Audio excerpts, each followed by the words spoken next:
ഇന്ന് സെപ്റ്റംബർ 1 ഒരു പുതിയ മാസത്തിന്റെ ആരംഭം കുറിക്കുന്നു. വിവിധ ചരിത്ര സംഭവങ്ങളും ആഘോഷങ്ങളും ആചരണങ്ങളുമുള്ള ഒരു പ്രത്യേക ദിവസം കൂടിയാണ് ഇന്ന്. ചരിത്ര സംഭവങ്ങൾ: രണ്ടാം ലോക മഹായുദ്ധത്തിന്റെ തുടക്കം. അഡോൾഫ് ഹിറ്റ്ലറുടെ നേതൃത്വത്തിൽ നാസി ജർമ്മനി പോളണ്ട് ആക്രമിച്ച 1939 സെപ്റ്റംബർ 1 രണ്ടാം ലോക മഹായുദ്ധത്തിന്റെ ഔദ്യോഗിക തുടക്കമായി പലപ്പോഴും കണക്കാക്കപ്പെടുന്നു. ഏണസ്റ്റ് റൂദർഫോർഡിന്റെ ആണവ വിഭജനം. 1934 ഏണസ്റ്റ് റൂദർഫോർഡ് ആറ്റത്തെ വിജയകരമായി വിഭജിച്ചു. ഇത് ആണവ ഭൗതികശാസ്ത്രത്തിലെ ഒരു വിപ്ലവകരമായ നേട്ടമായിരുന്നു. ആഘോഷങ്ങളും ആചരണങ്ങളും. റാൻഡം ഓഫ് ദയാദിനം. സെപ്റ്റംബർ 1 റാൻഡം ഓഫ് ദയാദിനമായി ആഘോഷിക്കപ്പെടുന്നു.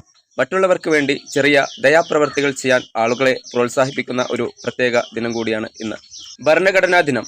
സ്ലോവാക്യ ചെക്ക് റിപ്പബ്ലിക്കും. സെപ്റ്റംബർ 1 സ്ലോവാക്യയിലും ചെക്ക് റിപ്പബ്ലിക്കിലും ഒരു പ്രധാന ദിവസമാണ്. 1993 ചെക്കോസ്ലോവാക്യ പിരിച്ചുവിട്ടതിന്റെ വാർഷികം അടയാളപ്പെടുത്തുന്നത് കൃത്യമല്ല. എന്നിരുന്നാലും സ്ലോവാക്യയിൽ സെപ്റ്റംബർ 1 ഭരണഘടനാ ദിനം ആഘോഷിക്കപ്പെടുന്നു. ജന്മദിനങ്ങളും ശ്രദ്ധേയമായ സംഭവങ്ങളും. മാർക്ക് സക്കർബർഗ് ഫേസ്ബുക്കിന്റെ സഹസ്ഥാപകനും സിഇഒയും മെയ് 14 ജനിച്ചു. എന്നാൽ സെപ്റ്റംബർ 1 ജനിച്ച ചില പ്രമുഖ വ്യക്തികളിൽ ഇവ ഉൾപ്പെടുന്നു. ബാരി ഗിബ് ബ്രിട്ടീഷ് ഗായിക, ഗാനരചയിതാവ്, റെക്കോർഡ് നിർമ്മാതാവ് എന്നിവർ 1946 സെപ്റ്റംബർ 1 ജനിച്ചു. ഗ്ലോറിയ എസ്റ്റഫാൻ ക്യൂബൻ അമേരിക്കൻ ഗായികയും ഗാനരചയിതാവുമായ ഇവർ 1957 സെപ്റ്റംബർ 1 ജനിച്ചു. ബോക്സിംഗ് ഡേ ടെസ്റ്റ് മത്സരം സെപ്റ്റംബർ 1 അല്ലെങ്കിലും ഓസ്ട്രേലിയൻ ക്രിക്കറ്റ് സീസണിന്റെ ആദ്യ ദിവസം പലപ്പോഴും ഈ സമയത്താണ് വരുന്നത്. ഇത്തരത്തിൽ ഒട്ടനവധി പ്രത്യേകതകൾ നിറഞ്ഞ ഒരു ദിവസമാണ് സെപ്റ്റംബർ 1 എന്ന് പറയുന്നത്.